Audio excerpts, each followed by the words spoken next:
Chapter 12. Efficient Action.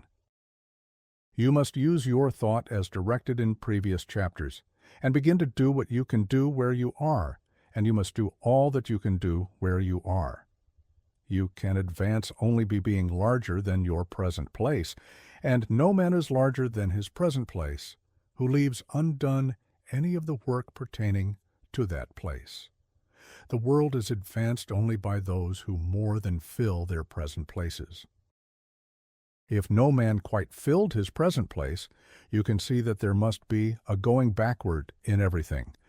Those who do not quite fill their present places are dead weight upon society, government, commerce, and industry.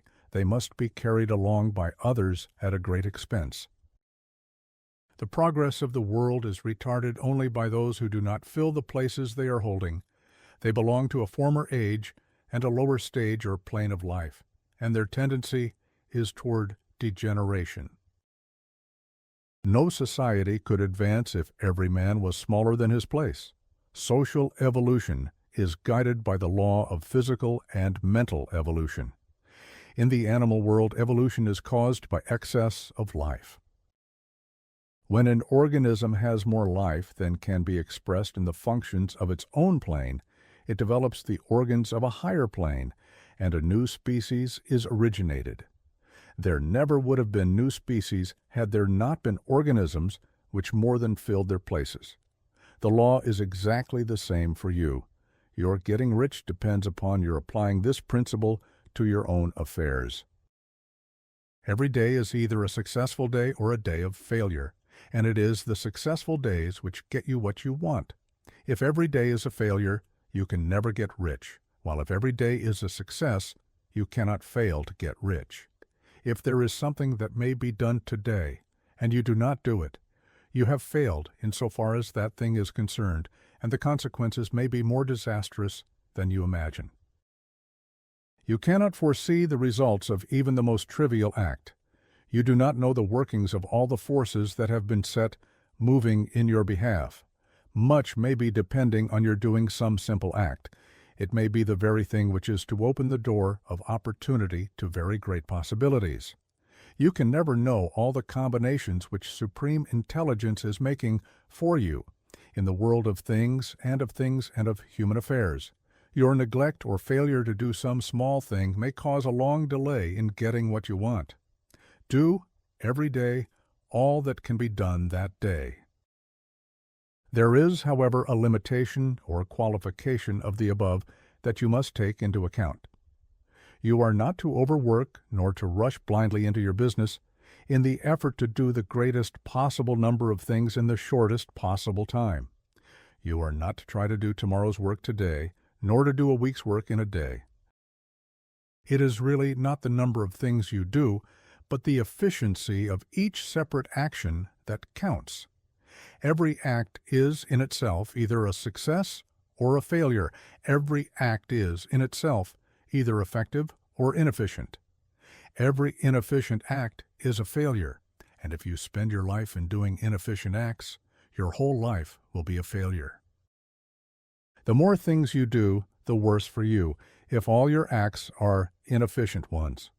On the other hand, every efficient act is a success in itself, and if every act of your life is an efficient one, your whole life must be a success.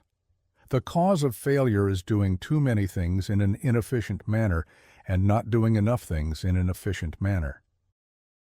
You will see that it is a self-evident proposition that if you do not do any inefficient acts, and if you do a sufficient number of efficient acts, you will become rich. If now it is possible for you to make each act an efficient one, you see again that the getting of riches is reduced to an exact science, like mathematics. The matter turns then on the questions whether you can make each separate act a success in itself, and this you can certainly do. You can make each act a success because all power is working with you, and all power cannot fail. Power is at your service, and to make each act efficient, you have only to put power into it. Every action is either strong or weak, and when every one is strong, you are acting in the certain way which will make you rich. Every act can be made strong and efficient by holding your vision while you are doing it and putting the whole power of your faith and purpose into it. It is at this point that the people fail who separate mental power from personal action. They use the power of mind in one place and at one time, and they act in another pace and at another time. So their acts are not successful in themselves. Too many of them are inefficient. But if all power goes into every act, no matter how commonplace, every act will be a success in itself. And as in the nature of things, every success opens the way to other successes. Your progress toward what you want and the progress of what you want toward you will become increasingly rapid. Remember that successful action is cumulative in its results. Since the desire for more life is inherent in all things, when a man begins to move toward larger life, more things attach themselves to him, and the influence of his desire is multiplied. Do, every day, all that you can do that day, and do each act in an efficient manner. In saying that you must hold your vision while you are doing each act, however trivial or commonplace, I do not mean to say that it is necessary at all times to see the vision distinctly to its smallest details. It should be the work of your leisure hours to use your imagination on the details of your vision and to contemplate them until they are firmly fixed upon memory. If you wish speedy results, spend practically all your spare time in this practice. By continuous contemplation, you will get the picture of what you want, even to the smallest details, so firmly fixed upon your mind and so completely transferred to the mind of formless substance that in your working hours you need only to mentally refer to the picture to stimulate your faith and purpose and cause your best effort to be put forth. Contemplate your picture in your leisure hours until your consciousness is so full of it that you can grasp it instantly. You will become so enthused with its bright promises that the mere thought of it will call forth the strongest energies of your whole being.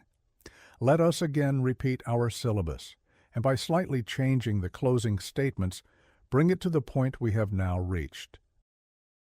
There is a thinking stuff from which all things are made, and which in its original state permeates, penetrates, and fills the interspaces of the universe. A thought in this substance produces the thing that is imaged by the thought. Man can form things in his thought, and by impressing his thought upon formless substance, can cause the thing he thinks about to be created. In order to do this, man must pass from the competitive to the creative mind. He must form a clear mental picture of the things he wants and do, with faith and purpose, all that can be done each day, doing each separate thing in an efficient manner.